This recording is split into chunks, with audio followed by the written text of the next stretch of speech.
Welcome back, my fellow poets, to another Spooky Saturday video. To those of you who stumble across my content for the first time, I am your narrator, Paranormal Poet, and I narrate true, paranormal, scary stories who focuses more on atmosphere rather than visual aid to terrify you. So sit back, relax, and step into the world of the unknown. Some nightmares simply don't end when you wake up. Some things follow you back. Sleep paralysis is already terrifying on its own, being completely aware of your surroundings, yet unable to move, unable to scream. But what happens when the figure in your dreams follows you into reality? Many dismiss sleep paralysis as just a trick of the brain, a hallucination caused by the body lagging behind the mind. Science tries to explain it away, but if some of these encounters aren't just figments of our imagination, what if sometimes something real is watching? Tonight's story might just make you rethink what's lurking in the shadows when you can't move, and what might still be there once you can. Let's begin. Hello, Paranormal Poet. My name is Silverado, and I need to share something that happened to me last June. I've never experienced anything like it before, and honestly, I hope I never do again. Maybe you or your audience can make sense of it, because I still don't know what I saw, or if I even dreamed it at all. It started on what I can only describe as the most average day imaginable. I woke up late, made some coffee, scrolled through my phone for longer than I should have, and then ran some errands.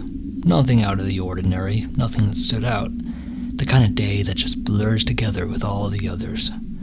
But there's one thing about my house some people always mention when they visit. It feels off.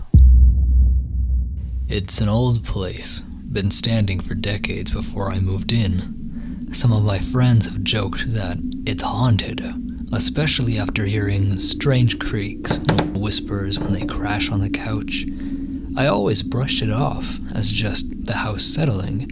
I've never seen anything myself. Never had any reason to believe there was actually something lingering in the shadows. At least, not until that night. I went to bed at around midnight. Just like always, I laid my head down, scrolled through my phone a little more, then I began to let the screen dim, until my eyelids got heavy. You know that feeling when you're just about to fall asleep? Right at the edge of slipping into a dream? That's where I was. I don't remember exactly when I started dreaming, but something about this one felt different. I could move, but I couldn't go anywhere. My arms worked, my fingers twitched, but my body itself was frozen in place. I was trapped in my bed, and everything in the room was just too real for it to be a dream. And then I saw him. A man.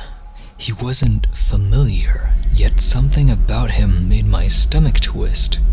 He was standing in the corner of my room, barely visible, just watching me. His presence alone was enough to make my skin crawl. So I did what I thought was logical. I forced myself awake. At least, I thought I did.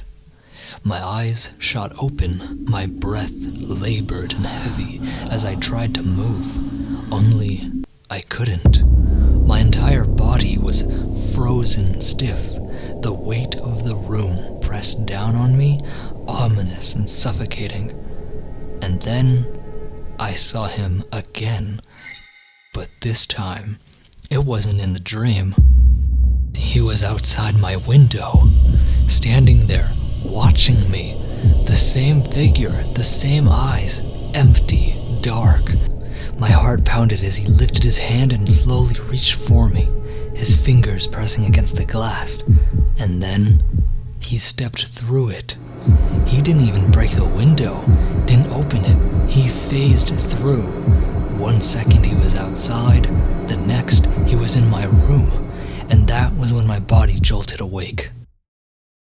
I gasped, fully conscious now, fully aware, but the man, he was gone. I couldn't sleep after that. The rest of the night was spent sitting up in bed, every little sound making my heart race. I don't know if what I saw was real or just the most vivid sleep paralysis hallucination imaginable. But here's the thing.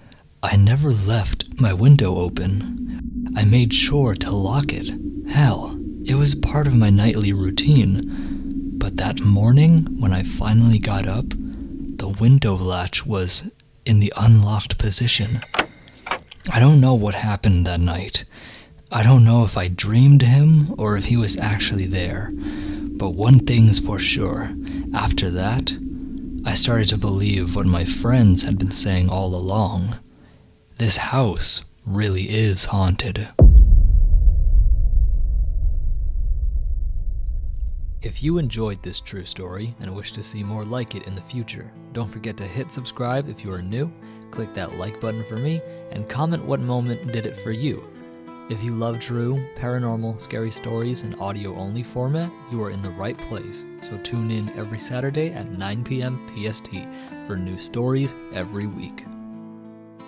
Through the static and the silence, a whisper calls your name, a voice that chills your spirit, yet soothes you all the same. In the dark, the tales unfold, where shadows love to creep, but the echo